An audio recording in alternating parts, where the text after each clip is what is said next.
Hey nerds, we are talking about our top picks for movies this year, 2023. We're going to go over a list starting now. Welcome to the Nerd Soul Show. I am Nathan. And I'm Colin.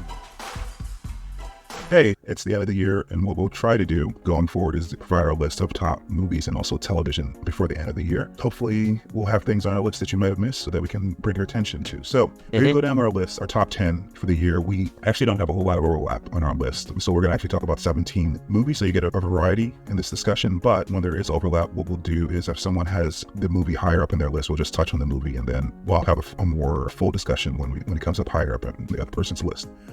We are going to do another video for the top TV. This video is probably going to take long enough. And right. I actually have a list of my top 40 that I'll put in the description below of this video. All right, so Colin, you want to start us off with your number 10 to pick? Yeah, thanks, Nathan. So it's like number 10 for me was Wonka. So this is the origin story of Willy Wonka. I saw it back, I think, a couple of weeks ago, and it was great. It was a great family film, musical. You can check out my review of it, in our channel here. Chalamet is really talented as Willy Wonka, younger version of him. I did not know actually that Paul King directed Paddington, so that was really interesting in itself. Also, the other supporting cast members are very good. Keegan-Michael Key was really awesome. Olivia Colman, you've seen before. Maybe you've seen Secret Invasion. Rowan Atkinson is in it, as people know him as Mr. Bean. There's a lot of really interesting things that they did with it. Some good kind of beats in terms of the, let's just say wokeness, to say it's more woke. Some people don't like that, some people do, but I really didn't care in terms of, yeah, it's woke, so what, that type of sort of thing. But definitely really good, enjoyable family time that you can have with family members. So that's what was my initial review of it. And again, yeah, check out my review of it in our channel. And that's pretty much it. I have a Wonka. Yeah, we're not going to do full reviews. We're actually, so as we discuss this list, after we did a review, we'll try to mention that the review, and also there should be a link up there as we talk about it for each one of the reviews. Yeah, I like the movie. I didn't get to see it in the theaters like you did. I actually saw it at home because of award season, so I got a copy. I would see it at home. It was a good movie. It didn't make my top 10, but it definitely was fun. I don't know where it is off the top of my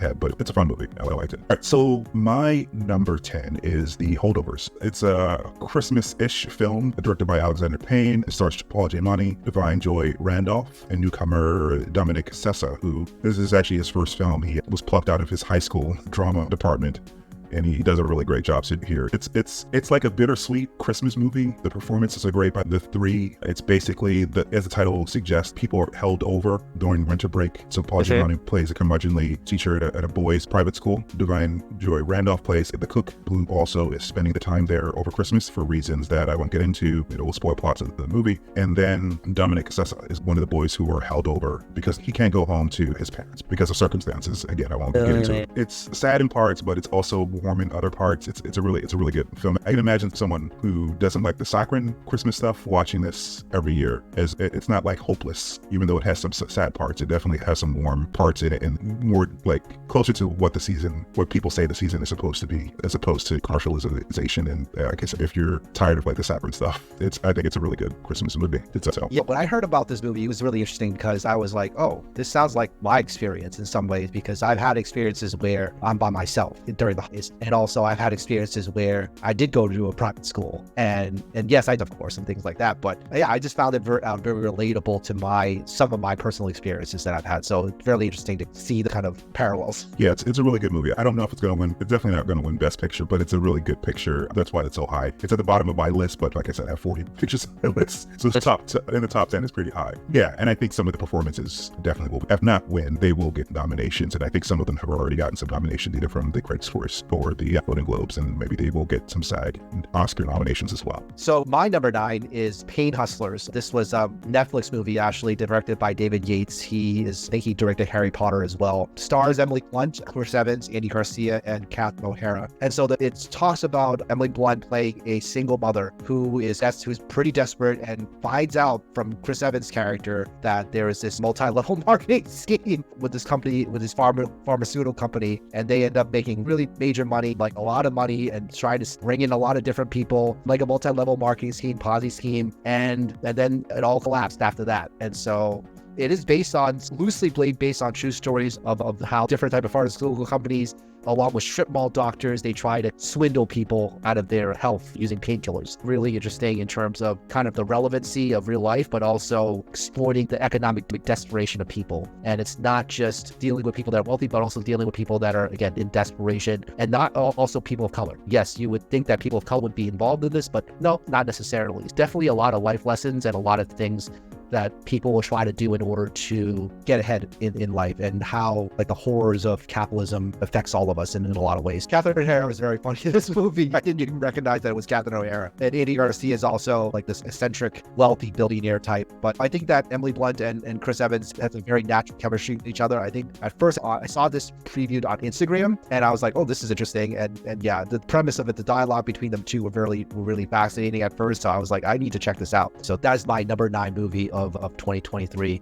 Again, it's on Netflix right now. Definitely check it out if you want to learn a little bit about the dark side of capitalism, which I find very interesting. Yeah, I haven't seen the movie yet. I've heard a little bit about it. They've made a lot of movies recently about the Sacklers and their painkiller empire that they knew was killing people. Some of them are directly about the Sacklers. Like there was one with the actor who played Crazy Eyes on an Orange and the Black. There was a series. I saw that earlier in the year. I thought that was pretty good, but I haven't gotten around to seeing this. There was also a show or a movie. I think it was a show with, his name is escaping me right now, the guy who played Batman in the 80s. In the 80s? Michael Keaton. There was a show about it. Yeah, so I guess it's right for retelling, and they were so greedy and they didn't care about how many people they killed. It showed up even in the show on The Fall of the House of Usher earlier this year, which really has nothing to do with them because it's like an Edgar Allan Poe poem, but they worked it in there because it's a very recent and striking example of like avarice that I think that appeals to a lot of writers. So yeah, I'll definitely check it out. I haven't seen it yet, but yeah, definitely check it out. All right, my next pick, my number 9 is The Burial. So this is a courtroom drama or legal drama inspired by true events. This has some great actors in it. It has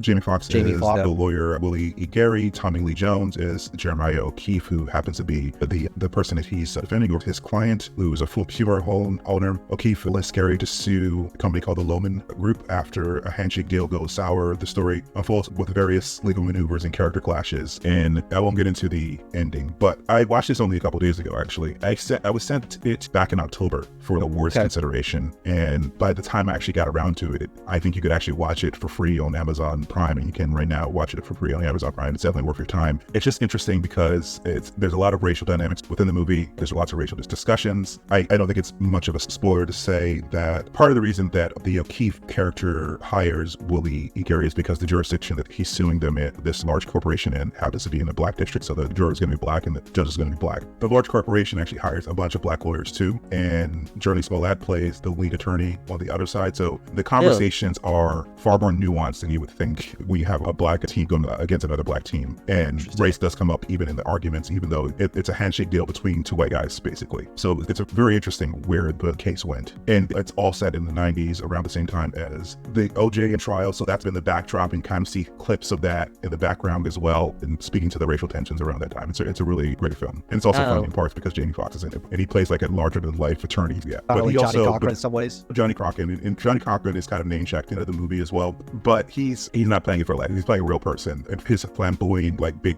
behavior is part of his personality, but he's like a real person as well. And Jamie Foxx plays him like a real person, so he has different shades to his personality. And also, Tommy Lee Jones, of course, is a great actor, and he's great in this as well. Yeah, awesome. Yeah, I haven't seen it before, but I definitely will see.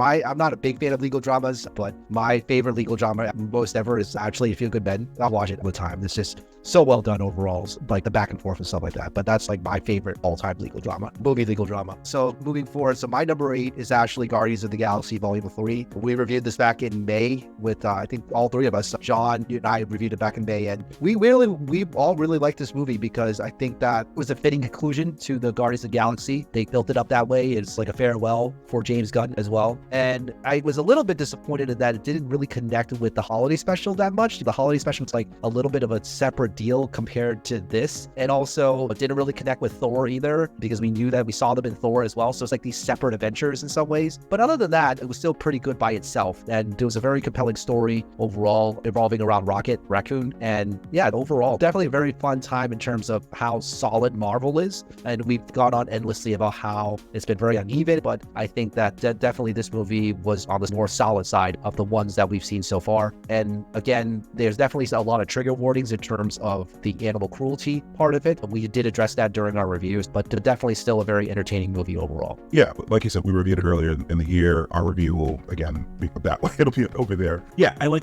this movie quite a bit. When we reviewed it, I still like it quite a bit. It doesn't make my. It's funny. A lot of the movies that we had that most anticipated didn't necessarily make my list for top 10. It's just I've seen a lot of really great movies this year. It's like in my top 25. I think it's at 21 right now. I need to do one more sort of the ones that are about at the bottom. But like it's a really good movie. It's definitely one of the better Marvel movies over the last couple of years. Probably the best. It's definitely the best Marvel movie this year. Yeah, I like the Marvels, but the Marvels just like a fun little movie. But this was a really good movie, and Quantumania was okay. Very mid. I think people hated that movie. It's just the CGI was. I didn't get to be at the top of your conversation a couple days ago when you guys were talking about Aquaman. I think Aquaman and also Quantumania have a very similar issue for me. I think the director had a very expansive vision of the world because there was all kinds of interesting things on screen that could have been explored in both of those movies, but like the script wasn't great and they brushed past those things too quickly. But yeah, the Guardians of the Galaxy movie is a good ending to the trilogy, and I think, as we said at that time, you could watch that trilogy outside of the Marvel universe and it still stands up because it doesn't have a whole lot of tie-ins to the other things inside of the Marvel universe. So yeah, exactly. It's really good. All right, my next pick is Rustin. It's a biographical drama directed by George C. Wolfe and written by Julian Bryce and Dustin Lance Black. It stars Clement Domingo as Rustin, who was a civil rights leader and organizer. He was the man basically responsible for the March on Washington, organizing it. And for that time, not just a black man, but a gay man. And that comes into the narrative of the story. You can imagine being a black man who was gay in 1965, and he wasn't closeted. But you can imagine his sexuality played some complications in the way that he was able to maneuver and whether or not he was going to have leadership responsibilities and whether or not people thought he was a liability. It's just interesting from a lot of different aspects because of the racial dynamics in this country. There was a school of thought, and there still is a school of thought, that you want to put your best foot forward and you want to be normal so people who stand out in your movement distract from that message of normality. But yeah, it's always a losing game. It's because you're playing someone else's game and by not being yourself and not claiming parts of yourself. It's interesting to see the actual mechanics of how he had it done, because that's really interesting, because I don't even think that something like that would be easy to pull off today, because he did it in months. It's not like he was planning it for years. He did it in months. And yeah, and it was also interesting to see all the opposition that he had. You can think he had opposition from white people, but he had a lot of opposition from black people. Not even black people necessarily had issues with his sexuality, although they tried to use that against him to stymie his path. But prominent black leaders whose names are revered nowadays, you see the backstabbing, double dealing that they did. Not double dealing, but their agendas don't align because they want to be the voice, they want to be the leader. Yeah, so it's interesting. It's a really interesting movie, and Clement Domingo plays an exceptional part in this movie. He actually shows up a bit later in my list because he plays a part in another movie that we'll talk about later on, but he has the main part of this movie. It's a really good movie. It's on Netflix right now. Yeah, in terms of civil rights movies, I think that the one that you talked about, the tension between the leaders and stuff like that, I don't think they really did that much in Malcolm X, which is the Denzel Washington when he played Malcolm X. This is 1992, Spike Lee's version of it, and that movie blew my mind. That movie I saw in high school, and I was like, it was like a high school defining moment for me when I watched that movie. And then also Selma, which is more recent, and that was really good. That was just really good. I mean, that was just really, really good overall. Yeah, Martin Luther King, and it was like, wow, he was amazing as Martin Luther King, and this is one of my probably all-time favorites because of that. But yeah, but again, in that movie, there was a lot of tension as well between the president and also Martin Luther King, but also between John Lewis and Martin Luther King. And I do have a very funny story about John Lewis. I actually met John Lewis in person back in 2016. Really brilliant individual overall, and yeah. But anyways, when you said about the tension between the black leaders, it reminded me of that. John Lewis makes up the appearance in this movie as well because of course, he was one of the leaders at the time. He was one of the young leaders at this time. So he's in some of those meetings. So it's interesting to see John Lewis around the table with some of the older folks around the table. So yeah, it was a really good movie. I like movies that make me think about something that I thought I understood in a different way, and also has me like researching things like the specifics of this leader or that leader, because not only I knew about Rustin vaguely, but there are a lot of leaders like Rustin who you don't hear about their voices because we live in the country that we live in, and they try to contain Black history to a month and talk about Martin Luther King and then when the slavery was ended, and that was it. At least that was my middle school and elementary school. They didn't teach CRT back in those days. So yeah, because you don't hear about the women, and that comes up in the conversation as well. The women who were leaders in the movement, and the fact that there was some anger about no women speaking that day, and there was all the back and forth and the behind the scenes stuff makes this a really compelling and interesting film. Yeah. One other thing before we move on is just we did review Judas and the Black Messiah. Just remember that. I was like, oh yeah, we did review that. It was awesome to me as well. But that was during the pandemic, so I did not put myself in that headspace because we watched it online and stuff like that. So yeah, we did review that movie. Yeah, I think that was one. They were dropping everything on HBO Max. When it was HBO Max, that was just Max.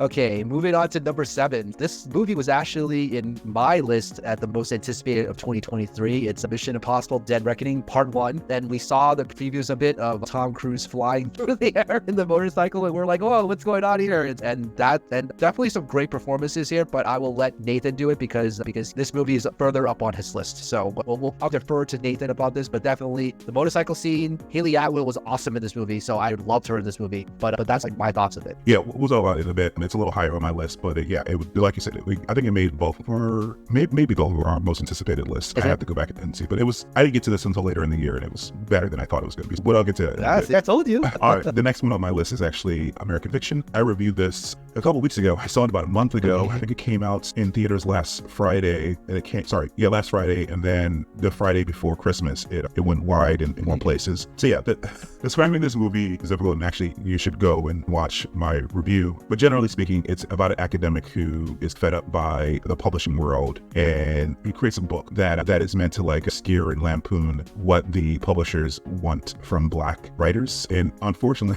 for him, it ends up being a real success, and they don't see the sarcasm in his submission, so he finds himself in the middle of kind of a farce. That, as I said during my review, that is the stuff that's going on in the trailer, and that stuff definitely is going on in the movie, but what the movie is really about is kind of like a family drama, and that stuff is even better. I think during that review I mentioned Dear White People, the Tessa Thompson movie, but the other movie that I forgot to mention during my review is Sylvie's Love. It's more like a movie about a family that could be about any family, and I feel like that's the subversive part of the movie. It's trying to say, while making fun of the sort of things that Hollywood producers and also publishers, white Hollywood producers and white publishers, to listen to kind of like struggle pain movies from Black people, while it's making fun of that stuff, it's also showing inside of this movie itself what kind of stories Hollywood could be telling, which you don't expect from the trailer, because from the trailer it seems like a slapstick kind of like crazy farce, but it actually tells like a really beautiful story inside of this other story. It's very well written, the movie, and very well acted by the cast. Jeffrey Wright plays the main character. We also have Sarah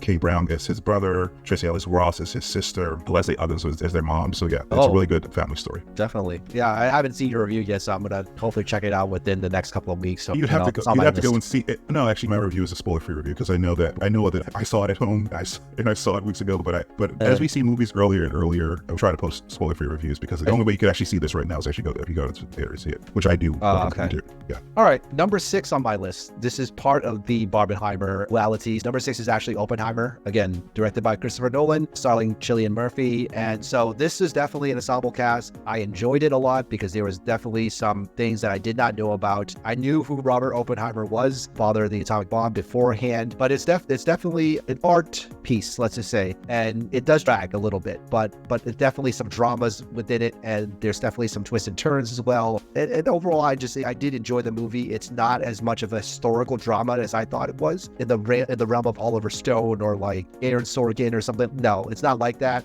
Definitely Christopher Nolan has his own kind of interpretation of it and seeing it as though it's art rather than it's like a historical drama and stuff. But overall, I did enjoy the movie. I think that Robert Downey Jr. did a very good role as well. In the movie, I think he played like one of the Washington politicians and things like that. So he did very well. Einstein made an appearance in this movie, which was really cool to see their interaction between Oppenheimer and Einstein, the differing theories. I think the one thing that I did not see was the destruction. They did not show the destruction of what happened, the after effects of what happened, of just the ramifications of what happened in the American political system and how he was credited. Nothing about the Japanese side of it. And that's, in some ways, I think you should have pushed that. But there's definitely definitely some animes that are out there. I think that I saw one on YouTube that's very devastating. Shows the just the horrific things that happened after the bomb was dropped. Yeah, they didn't show that, which and in some ways it romanticized the whole thing, and they should have at least shown that to see the destruction of and the atrocity of it. Yeah, this is no surprise to anyone, but Christopher Nolan is an exceptional filmmaker, and I watched this movie very recently, and it's a very good movie. But the caveat that you had at the end is why it was pushed off of my top 10. It's like 12. It's still good that even those that have those issues, it's still very high on my list. It still makes the top 15. But yeah, the issues that you mentioned, I can't overlook, especially since I watched a couple Japanese films this year. Godzilla -1. I watched Suzume a couple of days ago. I watched The Boy and the Heron. Two of those are actually around the same time and actually deal with Japanese people as people. And I understood what he was doing. It's a subjective point of view. It's Oppenheimer's point of view. Every time it's in color, it's supposed to be from his. It's more of a character study than it is a historical drama. And I understand his point of view, but not showing the Japanese what happened to them. Just showing the closest they got to that is actually showing Oppenheimer's face in reacting to the images that he saw. It's part of the reason why Killers of the Flower Moon is lower on my list. It's actually higher than Oppenheimer. It makes it 11 because he actually did consult some Native Americans, the Osage tribe, to make the movie. But I think he still missed the mark of Scorsese. But he's such a good filmmaker, Nolan, that he makes you complicit in, are they going to do it? Are they going to make the bomb? It's mostly a movie of people talking in rooms. But because of the score by Göransson and where they put the music and stuff like that, it's like a tense thriller as well. And they make you, like I said, they implicate you in wanting to see the bomb actually created. But having the bomb created means 100,000 people die. So I know. Yeah. Yeah. I think you mentioned this before in the past. We do have all these contradictions in terms of how we view art. And I strictly did not see it as though it's like a historical drama or like a dramatization or even an accurate historical drama. It's just like you said, it's a character study. And you enjoy it for that purpose, and you enjoy it for from the purpose of him being like from his eyes. And yes, it's their perspective. It's not like an overarching criticism of a policy, of atrocities and things like that. So so yeah, you do get that ick feeling, I would say, like that you have when you're being much more, if you're much more like politically aware or you're historically aware about some of the ramifications of that. So yeah, there is that type of factor as always in any type of art that that is presented. The other thing that makes this movie great, as you said, Robert Downey Jr.'s perspective, and Robert Downey Jr.'s performance, because it does shift perspective in the movie from Oppenheimer's subjective view to a more objective view when it goes to black and white. And Robert Downey Jr.'s performance in the objective is great. He's doing stuff completely different than he does as Iron Man, and he's a great actor, which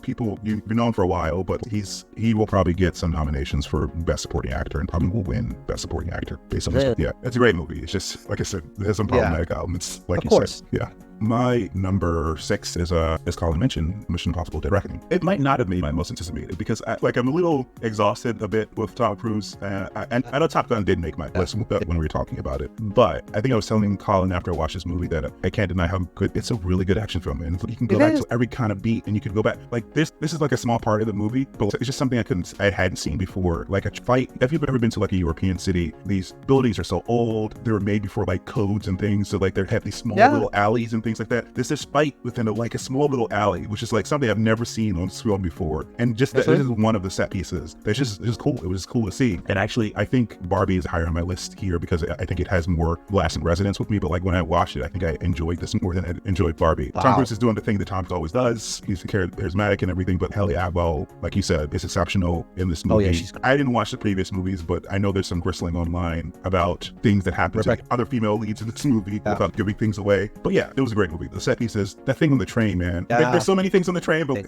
so many things on the train. It was great. I like that. I like the car chase. Like, that car chase was really that was really awesome. Like with her, the handcuffs, with him in the handcuffs and stuff like that. Even in the airport, that whole thing with the airport was so well done. And even the president of the United States mentioned about it. Oh, the dangers of AI is from this film. I get that doesn't make any sense because because the AI in this movie, like that's not the best part of this movie. This movie is basically magic. It has nothing to do with real technology or someone who works in tech, but that's fine. I mean, that's what movies do. I couldn't enjoy, like, I don't know, Terminator if I was thinking about actual technology, but that's not the best part of the movie. That's just the MacGuffin of the movie that they're chasing after, but that's the set pieces and the actual action. It's one of the best action movies I've seen in a while. It really is. It was really great. Yeah. I would say Mad Max Fury Road is still, for me, like in terms of the last few years, I think that's still higher for me than this one. This one's like probably a close second, but Mad Max Fury Road. I'd have to think about all the story beats back to back, and I have to watch it again. I haven't watched it recently. I'm looking forward to the Furiosa movie that's coming out soon. Oh yeah, but definitely. Any other thoughts before we go to your number 5 pick? No thoughts overall, but again, I don't know if part 2's coming out next year. I'm not really sure. I don't know. A lot of things were pushed back because of the writers actor strike. Yeah. It might be 2025, so we'll see what happens there. My number 5 actually is a comedy, No Hard Feelings, with Jennifer Lawrence. And so when I saw the preview of this trailer of this, I was like, I need to see this. I need to see this, and I need to see it like as soon as possible. I actually did not get to see it in theaters. I think it was like late June it came out. But then when it came out on Netflix, I was like, oh, I'm definitely seeing this. It was really funny. It's one of those raunchy comedies. Yes, it's just fun, but it's just so funny. And it's a very heartwarming movie as well. And the guy actually, the young man who played Percy in the movie, the male protagonist in this movie, he actually, I think, was in school at the time. And then they called him for an audition, and then he went with it. I think he was at Harvard. And then he just went and did it and had a great time overall. And for both characters, finding themselves. Jennifer Lawrence's character, like I think in her early 30s, trying to find herself. And then the male protagonist who's about to go to college, trying to find himself the last summer before he goes off to college at Princeton. Yeah, I liked it a lot. I think it had a really heartfelt message, even though there was a lot of funny and craziness that happened throughout it. It's still, the physical comedy is just really good overall. It just makes me laugh every single time. Yeah, that's basically my kind of thoughts on No Hard Feelings. Yeah, I hadn't seen this movie, but it made my list because I saw it on your list a couple weeks ago when I saw your list, and we actually watched this on Christmas Day a couple days ago. It's a really good movie. It doesn't crack my top 10, but it made my list, and now I have to sort my list. It took me a long time, so now you make me have to sort my list. But it's actually almost a 2-hour movie, which is not typical for a comedy, but because it's not just a comedy, it actually treats these people like human beings and what might actually happen if they were like normal humans and they were trying to figure this stuff out, because they were trying to, like you said, they're trying to figure their lives out at the different points of their lives. And Jennifer Lawrence just goes for it, and there's some really crazy scenes in the movie. Crazy stuff. And it's like she really went all out for this. It's a minute she did. Kudos to her to doing that. But it's also made me feel a little bit old because all these kids are calling her an old woman, and I remember her from the Hunger Games where she was like a teenager, and it was like, oh man, now actually when she stands next to these kids, she actually does look older than them. I was just looking at Jennifer Lawrence actually had a kid as well, so you can see that she's a little bit bigger than them as well. She's not like fat or anything. She's just like a woman. She looks like a woman who's had a child compared to the little, as opposed to 28-year-olds playing. They actually have people who actually look their age. It was so weird to see like Jennifer Lawrence being the old woman, or some people call it her ma'am. It was super weird. But yeah, it was a fun movie. That was that, and we saw Leave the World Behind on Christmas Day, which was also a good movie. All right, my number 5 is Godzilla -1. As I mentioned, I seen a couple Japanese films over the last couple months. I specifically went out and saw this before Christmas because I saw rave reviews about it, and it's that good.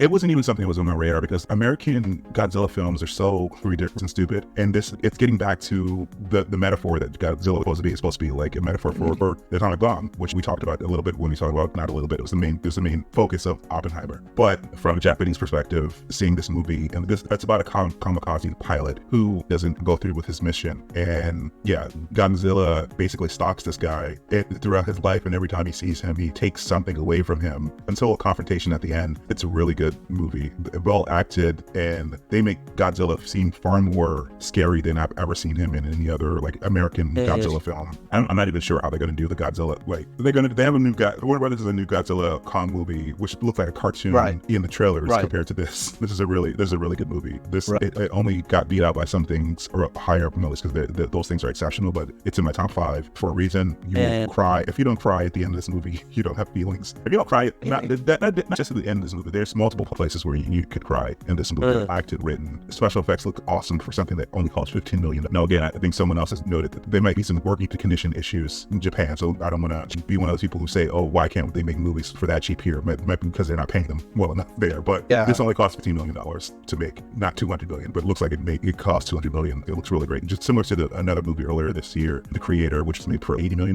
but it looked like a $200 million movie. This is made for about even less. But yeah, the Godzilla sequences, just moving and wooded places, but also like tearing up cities. He's just spiteful. It's like terrible. But the human stuff is really what you would watch the movie for. It's great. Yeah, for me, like I'm not into Godzilla that much. I think part of it is that the American kind of bloat of it. It's not my. We all have fandoms. Since I've never gotten into Godzilla fandom, so I don't expect to get into it unless someone else gets into it with me. Yeah, it's not like the American films. Like the American films are like, the point of it is to see a giant monster fight, when that was never the point of the original movie. I think think it became that maybe as it got more commercially popular, even in Japan. But this is going back to the original like metaphor that Godzilla was meant to stand for, like the atomic bombs. It's not really about Godzilla at all. It's about the humans. And in the American movies, the humans are the most annoying part of those movies, and the giants fighting are the most interesting part. But it's split here. Godzilla serves a purpose of being like a natural disaster that follows you around, basically, that wrecks your life. Right. But yeah, it's a really well written, acted movie too. Yeah. So my number 4, moving on to number 4, is Spider-Man Across the Spider-Verse. I know that, Nathan, this is further up on your list. I really like this movie a lot. I think that it holds up very well to the original Into the Spider-Verse, like a good continuation of the movie itself. And yeah, I think that the plot twist at the end was such a big cliffhanger at the end there. But yeah, definitely well acted overall, and just the animation style is very similar to what it was with Into the Spider-Verse.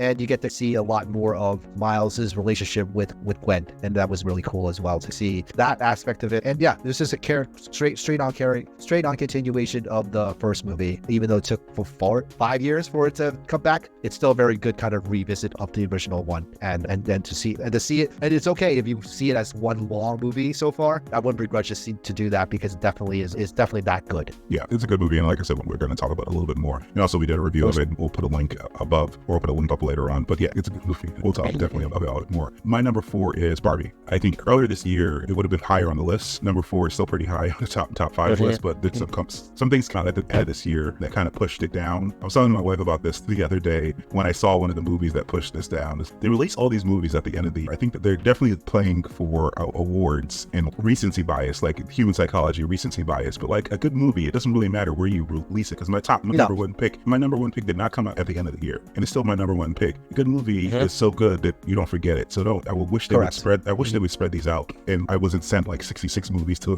consider for awards in like October. But yeah, Barbie was a real great movie. It came out in the summer, and it's still very high on my list. The script is amazing. One of the things that they sent me in the awards consideration is a script. It's how Greta Gerwig and back wrote that script. They actually wrote it in with Margot Barbie, Issa Barbie. So they picked who they wanted to be in those roles when they wrote the script. And I don't know what their plan B was going to be if they couldn't get all those actors, because they wrote them into the script. It's fun. Yeah, it's a really tight script. It examines all parts of Barbie in her history, but we'll talk more about that a little bit later, because it's a little bit higher on this list. Yeah, we'll definitely talk about it later. I have my own affinity for that movie, as we can move along. Let's go to my number 3, which is actually Air. This was directed by Ben Affleck, starring Ben Affleck and Matt Damon. This is the story of how the making of the iconic Jordan 1 shoe. So the Jordan 1s, for those of you that are not sneakerheads, is like a very iconic thing, and it tells you the whole story about it, and how also Michael Jordan was very interested in another shoe company, and not Nike was this kind of running shoe company, not very popular whatsoever. And it tells you the whole story of how Phil Knight recruited, and Sonny Vaccaro, who was played by Ben Affleck, Sonny Vaccaro was played by Matt Damon, how they recruited Michael Jordan to be his own brand, pretty much. Being a sneakerhead, being a basketball fan, I love this movie. I loved like this, and my brother, who's a huge Jordan fan, huge sneakerhead, we decided to go watch it together, because we are simpatico when it comes to that. And I really enjoyed it. I really enjoyed Viola Davis as Dolores Jordan. She was great in it. And also, the only thing that is very interesting, in that when I told my brother that I wanted to watch this movie really badly, he said, did Michael Jordan approve of it? And yes, Michael Jordan did approve of this. Michael Jordan actually said that Viola Davis needs to play my mom, and Ben Affleck basically had his blessing to make this movie. And I think it's up for several awards as well, but definitely a really interesting story about how branding, marketing, merchandising, business negotiation, leveraging your business, leveraging your brand, how did it all come about in the 80s, in the early 80s? And some of it is pretty much standard for today. And also how he also revolutionized a lot of the branding and marketing. And Michael Jordan did not make a lot of his money playing basketball. He made a ton of his money from advertising, from marketing, from branding. His Jordan brand is like $1 billion. He's a billionaire because of the fact of his iconic shoe. So this is like the origin story of all of that. And I just, again, find it very interesting as a basketball fan, but also as a fan of his shoes. Yeah, I know we had a conversation about Jordan versus, now I'm blanking on the other, when we were talking about One Night in Miami. I understand why this is higher in your list based on that conversation that we had. It actually didn't make my list, but I did watch it because it was on your list recently. I like the movie a lot. I actually specifically like the speech that Matt Damon gives in the movie, and Viola Davis is always. His Moneyball speech is really cool. Yeah, exactly. Yeah. And Viola Davis is great in everything that she does. Yeah. But yeah, I think just for me, I don't see Jordan as I understand why he looms large in your line, but he's not a great figure, and Viola life. And I understand the business stuff is also interesting to me as well. But yeah, it didn't make my list just because I've seen a couple sports movies this year. Also, on Christmas Day, another movie came out, The Boys in the Boat, which was directed by George Clooney. And there was another sports movie, and it's okay. That also was a little flat for me. I think the only sports movie that I saw this year and this is like a mix of sports and business, because they do talk about sports when they're analyzing who to choose. Because at the beginning of the movie, it's who should we go with? If Jordan wasn't Jordan at the beginning of this movie, right? He was the 80s, Yes, and he was so there was a discussion about that. I'm willing to bet my career on Michael Jordan. Come on, man. Yeah, okay, it's risky. When you were selling sneakers out of the back of your Plymouth, that was risky. It took balls. I mean, that's why we're all here. Don't change that now. I mean, if you look at him, if you really look at Jordan, like I did, you're gonna see exactly what I see. Which is what? The most competitive guy I have ever seen. So there was some sports discussion in there. But yeah, The Iron Claw is actually, I saw a couple that also came out last Friday. It's a pretty good sports movie. But yeah, I like this. It's a good movie. And definitely has some great performances. And they have a lot of famous people in there. So I think it's a good movie. It just didn't make my list just because I think, like I said, I think you have a personal connection with Jordan that I don't. While his speech was great in the moment, it fell flat with me afterwards because thinking about who Jordan is, yeah, it wasn't as impactful for me. But I understand why you really like the movie. Yeah. Definitely. All right, so for my number 3, this is one of the things that push Barbie down my list, is Poor Things. And it's another movie that I saw very recently in the theater. And honestly, this kind of pushed Barbie down because it's very similar to Barbie, but it's like the adult version of Barbie, because this movie has a lot of sex in it. A lot of sex. And it's a story about liberation, women's liberation, but she's free in all kinds of different ways. This movie stars, Emma Stone as a creation of a mad scientist, and she's trying to understand how the world works, and she's exploring the world in all its facets, and her sexuality is one of those facets. It has a lot of sex in it. Someone asked me the other day, what is it like? I think the sex is something that you probably shouldn't watch with younger kids, but if they're a little bit older, it's not like salacious. At first it's funny, and then it's more clinical, because like I said, she's just trying to explore all the aspects of life, and it's definitely a large part of the movie, but it's not the only part of the movie, because she's also exploring the brighter parts of life and the more terrible aspects of life, and it's an exploration of life and also the human condition. And it travels to some places around Europe, but it's just weird in a lot of different ways as well. Apart from the subject matter and the exploration of sex, the director Yorgos Lanthimos, who directed this film, the aesthetic that he has, it's not Wes Anderson, but it's very specific, and the sets are very specific, very similar to Barbie. And like I said, we'll get to Barbie in a little bit, but it's not green screened, all built sets, and it's like an otherworldly version of Europe, an otherworldly version of Greece and Paris and things like that. It's beautiful to watch just for the art direction and the visuals, but the performances are great as well. Beyond Emma Stone, there is Willem Dafoe as her creator, Dr. Goodwin Baxter, and Mark Ruffalo just plays like a despicable lawyer against the nice guy type that he's played before. He's a terrible person. Honestly, though, I mean, I'm not going to spoil the movie. He's not the worst person in this movie. Wow. There's a person that's even worse in this movie. And like I said, it's definitely an exploration of the different facets of humanity, I guess, self-exploration. It's a really good movie. Yeah, I think it reminds me a little bit of another Emma Stone movie. It's called Easy A. It's one of my favorite movies from her. Is that she basically was wearing a scarlet letter throughout high school, and she was basically making up stories about how she's had these encounters with guys in her class and stuff like that. And yeah, that's like very similar, but that's the teenage version of what. Yeah, this is definitely the adult version. This is like the adult version of that. So yeah, so reminded me of that when you kept describing it. I will also say, and like I said, I like Barbie. That's why it's top 5 in my list. When I say that the movie is a feminist, it's not feminist in a very explicit way, the way that Barbie is, like where Barbie had like a speech in the middle of it with telling the audience what to think. This doesn't have something like that. You draw your own conclusions based upon her exploration, because she starts as basically a baby, and she learns very quickly, and she makes decisions based upon her interactions with the world, about her own agency and how she wants to move throughout the world. So yeah, it's a really good movie. It's a really good movie. Yeah, definitely getting some Oscar buzz for Emma Stone as well, and also for Mark Ruffalo as well. Definitely some buzz from there. From my number 2, this actually made my most anticipated. It's the Super Mario Brothers movie, and yes, this was number 2 on my list. I really enjoyed it overall, and even the song, that I didn't even know the song was going to be there. The song it's an annoying song. Yes, it's still annoying, but I think that at the same time, I was just really thrilled to see that they did push in some girl power type of elements to Princess Peach. I think that's something that is definitely lacking in the games. Like, you definitely see it in the video games. You don't get to see her having, like we talked about with Poor Things. sometimes agency. In this one, she definitely has a lot of agency and a lot more than I expected, which was really cool because I did not expect it. I did not expect to see that. I did expect that they would definitely evolve from what she was in the 80s, yes, but I just didn't anticipate that there was that much of her taking agency and being empowered with her choices and stuff like that, and then counteract that with Bowser putting her in her place in ways, but then seeing seeing the fact that she did have that, and I think she sold the movie because of that. I think that yes, it's definitely revolved around Luigi and Mario, but at the same time, she really sold the movie, and I think that's something that I think you could and then also incorporating the different games into the movie was really cool in a lot of ways. Donkey Kong, you have Mario Kart as well, so that was incorporated. Really cool overall. I don't know, and like I said, I don't know what took Nintendo so long to do this. Everyone else is doing it. Why did they do it? Why did they jump on this bandwagon years ago? But they did it, and now they're talking about having a whole cinematic universe of it. Good luck to them, because hopefully they can do better than Marvel. But we'll see if it becomes something. Yeah, this didn't make my list, but I did like the movie better than I thought I would. But yeah, I think that the side movies have more of a movie there. But hopefully, I think there's definitely some potential here for a cinematic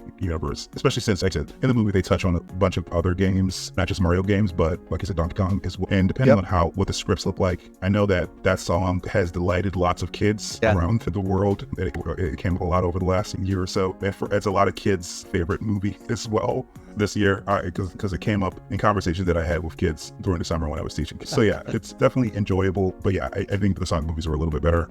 Well, the first one is a little bit better written. We'll see if they can evolve it over the next couple of years. I think there's a lot of potential there. And it wasn't like, the funniest part of that movie was like the suicidal ghost or something like that, or star or something. Yeah, the crazy star. Yeah, like I feel like they put that in specifically for adults. Like some of the stuff that he says, definitely going over the heads of the kids. Definitely had a lot of ennui and maybe a death wish. Not maybe a death wish, definitely a death wish. So I totally forgot about that. I totally forgot about that too. Yeah, they kept coming back to it. They kept coming back to the fact that he wanted to die. It was very dark for a kid's movie. But yeah, so that was my number 2. Yeah, it came out in April. It came out in the spring, so it definitely held up. And also, I think all of my movies are pretty much held up in terms of it being from the start of the year instead of at the end of the year. Because a lot of the end of the year stuff I really haven't watched, like Killers of the Flower Moon. I haven't watched that yet. Even some of the names that you mentioned here, I haven't watched any of them yet because I'm waiting for streaming or I'm just like busy. Yeah, it's difficult to get to some of these things, especially at the end of the year when they try to drop so many at the end of the year. Like I said, they drop all these movies. I wouldn't have been able to see them all. I did go on one Friday to see 3 movies on the same day, but a lot of them I've seen because they sent me copies of them for reward season. So yeah.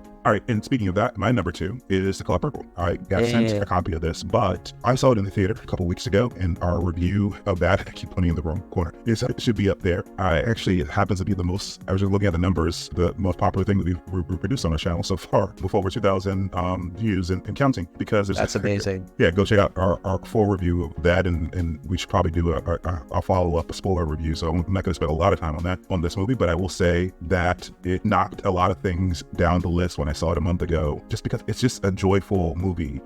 So it has some dire things that are happening, and if you've seen the original one from 1984, the things that happen to the main protagonist are terrible. She's beaten, and lots of other things happen to her. But the movie is ultimately about sisterhood and resilience and perseverance, and those themes are, I think, more elucidated in a musical, which this movie is, than they are in a straight drama. And as I said in my review, I think Spielberg tried to lessen some of the dire circumstances of Celie with comedy, and you don't really need as much comedy in this one, because what uplifts her story is all the music, and it looks beautiful, it sounds beautiful, the choreography is great. It's a great movie. I think it made the most on Christmas Day since 2009. It was one of the top. So a lot of people want to saw it, and hopefully people go and see it again over the next couple of days. As I said in my review and also my social media review, it's an event movie. It's definitely, I gave it a 10. It's one of the only movies that I gave a 10 this year. So it's a great film, and it's definitely worth your time. And you definitely should watch it in the theaters. Like I said, since they sent me a copy, I did see it at home, but I saw it in the theaters first, and Contra saw it at home. And I think she saw it in the theaters on Christmas Day because she liked it so much. But like, the experience that you need is like it being 20 feet tall, because those pictures, those images, they're just beautiful. The cinematography is just it's just a beautiful film. I haven't had a chance to watch it. I'll probably will watch it with my girlfriend this week. So that's on my to-do list to watch it. I think that for me, there is definitely that feeling from some people about the fact that the depiction of Black Ben is not very good. And I think that I hesitate because of that. And I just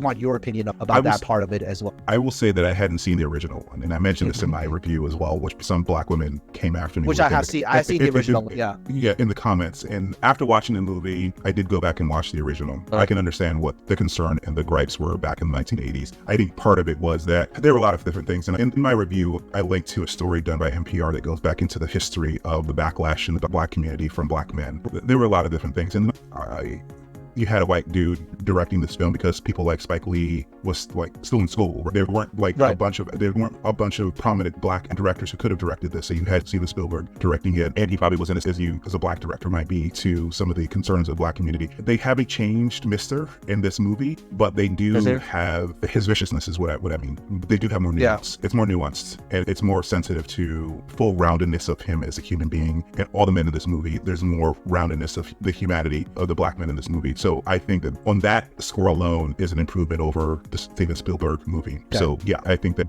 there will be few people who complain about the same things as they did with the Steven Spielberg movie when it comes to that, depictions of black men, because there also are a few black men that didn't get as much of a highlight in the first movie. The pastor who was Shug's father gets more highlight in this movie. He's played by David Allen Greer. So you get more depictions of black men in this movie than you did in that one, which was a negative. So yeah. As you say, it's okay. I definitely will check it out. Even, I mean, that was like in the back of my head, I'm like, there was this kind of problematic thing that was going on, and I don't want to perpetuate that type of narrative and stuff like that. Yeah.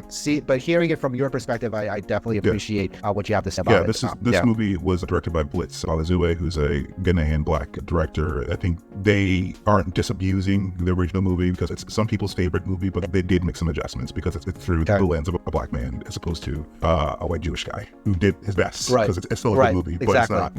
Okay. Now we're getting to the good parts now. Number one on my list was Barbie. It was the number one highest grossing movie of the year, actually. And definitely it's lived up to that billing. I think also the whole hype around Barbenheimer really propelled it to that level as well. But even without Barbenheimer, I would say that it would have made a lot of money. And I think the only part where I said this in the review is that the only part that I got turned off was like Will Ferrell. He was almost like another parody of like him in the Lego movie as well. So it's like very similar evil businessman type of thing from the Lego movie. And also I think the other criticism that I had about Barbie was that it should have been more about the fact that we need each other. It's not just about the human condition from a woman's perspective, which I completely respect and I completely feel as though is necessary. I think that America Ferrera's speech really hit home on a lot of things that we talk about. We do talk about those things as well, but at the same time, it's really good to hear it from just put it all out there and that from that perspective. And her performance is definitely, and it also is very generational as well, that movie, because in a lot of ways, her daughter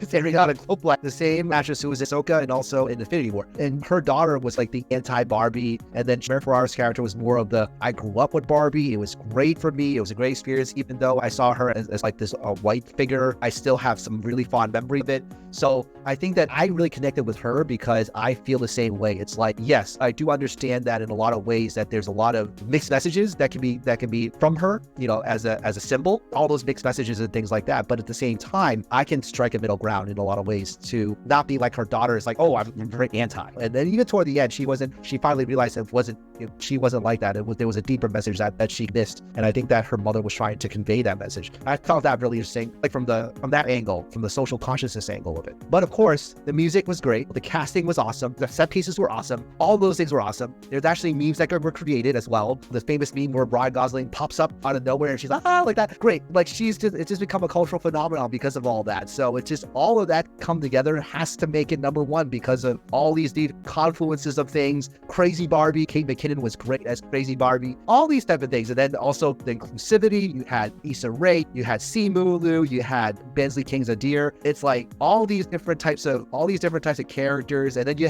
also had Alan played by Michael Cera. So it's like all these different things, it's like that. It touches on all different types of demographics. It's fun for almost every generation in some ways. The fun of it was really a part of it. And then also, and I hope that this movie does win Best Picture, but maybe not. It probably won't. But yeah, it's definitely a very enjoyable movie. So hopefully there'll be more sequels to it.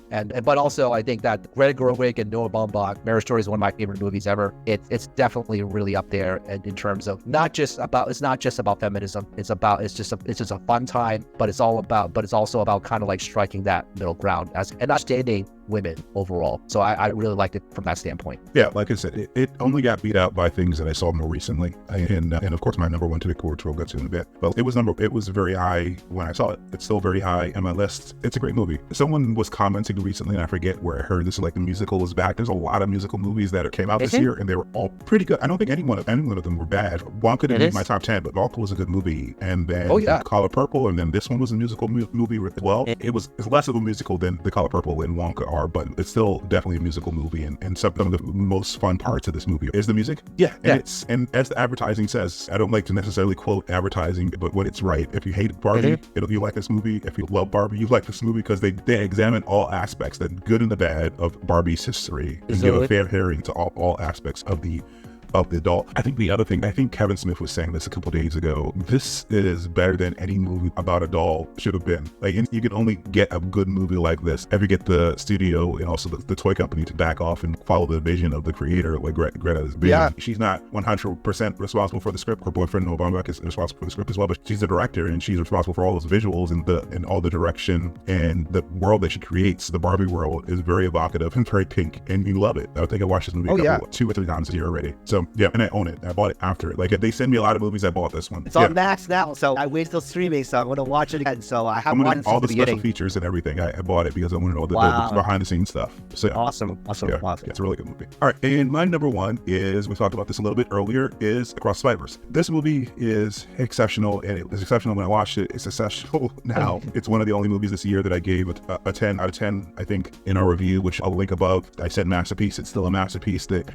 All the visual great things that they did with Into the Spider-Verse are there, but they pushed the envelope even more. I think when we reviewed this, I said that I feel like this is 10 movies stuffed into one. The work that they had to do on this movie, frame by frame, and they just changed the animation style. It's beautiful. And at the core of all the artistry, or the artistry that's surrounding the movie, just like the Barbie has the artistry of sets surrounding the movie, the message in the movie is beautiful as well, about being yourself and family, and the connections of the people who actually are lifting you up. And those messages are universal, but there's a very specific message that is, I cried when we were actually doing the review. I'm trying not to do that now, about just being a black or brown kid in the world, and the message that you get from the world, and trying to hold yourself up and try to hold your head high regardless of what the world is telling you. And the strength that you have to do that is predicated on the bonds and the preparation that your family and your mother often provides for you. Armor that your mother provides, mother or your father provides you, for you to face those messages that tell you that you're not as worthy as you are. So yeah, that core message is it's a beautiful movie, and it's part of a movie, part one, but it's a whole movie. Like, it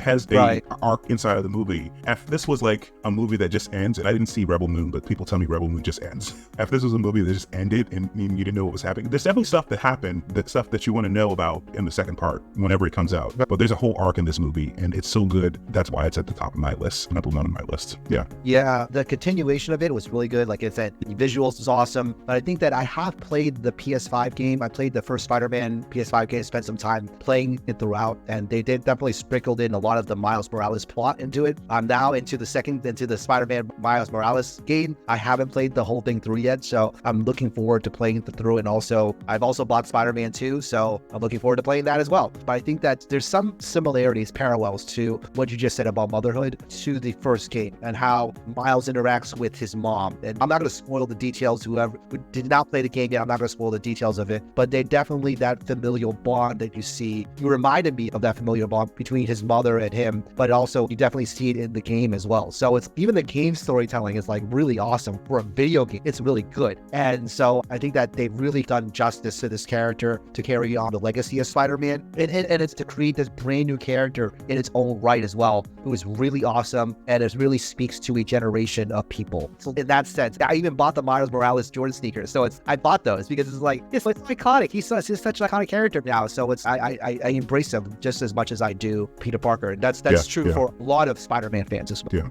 Yeah. It's a good movie. And I'm, like I said, very much looking forward to where the story's going to go in the third installment. I think at this point, these are the best Spider-Man movies, live action or otherwise. And it might be, it might have been one of the best trilogies in movie history when we see the last one. You have to see the last one, but it's definitely some really great films, and this definitely top of my list. And I think it will probably be nominated for best film and probably best animated film. Hopefully it wins best animated film. I don't think it's going to win best film because they ever given best an animated film best film. I think maybe Cinderella back in the 50s or something. Beauty and the Beast was nominated. Beauty and the Beast. But I'm winning best picture. Yeah, I don't think any animated feature has won. I'd have to look back and we'll put some notes in the description if that's the case. Like I said, I think Cinderella may have been nominated because the people weren't like used to what you could do with animation until like Disney did what the great things that they did back then. But yeah, it's worthy of best picture, but it definitely should win best animated feature. But yeah, so we've been talking for an hour and 30 minutes. Hopefully this edits down to about 45 minutes, but we should stop here. We'll pick this up in our conversation about the best TV of the year. But we want to hear from you guys. Do you agree with our picks? Please comment down below, like, share, and subscribe, and we will check you out in the next one.